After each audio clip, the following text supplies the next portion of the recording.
Tucker. I'm here representing Washington, D.C. and the D.C. Commission on the Arts and Humanities, and more specifically, a nonprofit organization called Split This Rock. Split This Rock is an organization devoted to social justice and the arts. We lie right at the intersection of poetry and social change. And so what I do is I work for the youth programs. And in our youth programs, we coach the DC Youth Poetry Slam team. The DC Youth Slam team is here today with us, and they're going to be performing a little bit later. But you might be wondering, why do we have a name like Split This Rock? It's a really weird name for an organization, right? It comes from a Langston Hughes poem. Langston Hughes was a very famous African-American poet, and he was also an activist. And he had a poem called Big Buddy, where he said, "I'ma split this rock and split it wide. When I split this rock, stand by my side."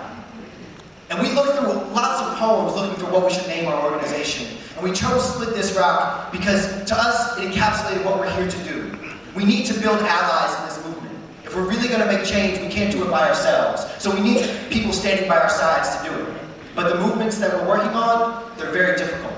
Working against racism, working against poverty, working against militarism, and ongoing wars. These are not easy things to do. So these are large rocks that we have to split. And so that's why we're called Split This Rock, because we're trying to split this rock of racism, of prejudice, of discrimination, of all the things holding us back from being the greatest people that we can be. And so as part of Split This Rock, we're not only teaching our young poets to be great poets and artists and writers and performers, we're also teaching them how to be great people and how to give back of themselves. So I'm really fortunate to be able to be working with them, and I'm really thankful for the city of Twanny for inviting us here and being so hospitable and welcoming us and taking us around to all the wonderful places that we've been. It's been an amazing time. I'm so excited for our young poets to be able to share with you on this stage tonight. We got to see some amazing poetry from them. Before I go, I need to let you know, because some of you may not have been to a poetry slam before or seen spoken word poetry. It's a very interactive art form. We don't do this in a vacuum. We recognize that there's an audience here. There is no fourth wall. And so we want you to interact with us. So if you hear a line that you like, please snap your fingers. Can I get snaps from everyone in the audience?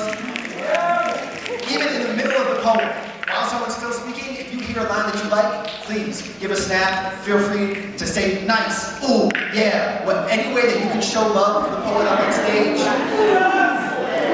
it helps. That's what we like. It keeps us going. It gives us that fire that we need to split these rocks.